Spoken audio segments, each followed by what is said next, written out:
આપ સૌને ખબર છે કે વડોદરાની અંદર જ્યારે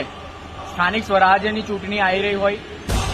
ત્યારે ક્યાં ને ક્યાં રાજનૈતિક રમખાણો જામ્યા હોય,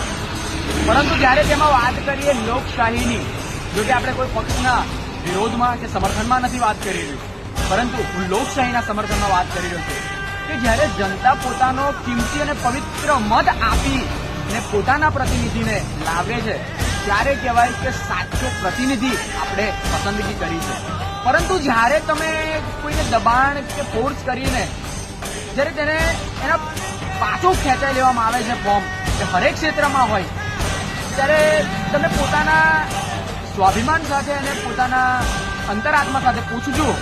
કે શું આ હકીકતમાં તમારો વિજય છે ખરો? જરા પણ આ તમારો વિજય નથી. આનો સૌથી મોટો ડર તમારી અંદર હશે, કારણ કે ક્યાં ને ક્યાં તમને એવું લાગે છે કે આ વોર્ડની કે આ તાલુકાની કે આ જિલ્લા પંચાયતની પ્રજા અમને આ વખતે ચૂંટીને લાવવા માટે તૈયાર નથી, જેના કારણે આ રીતેના કાર્યવાહી કે આ રીતેની રણનીતિઓ બનાવવામાં આવે છે, જેને હું એક લોકશાહી પર ખતરો માનું છું. અને આવનારા સમયમાં જો આવું ને આવું રહ્યું તો બધી ગેમ વન સાઇડેડ થઈ જશે.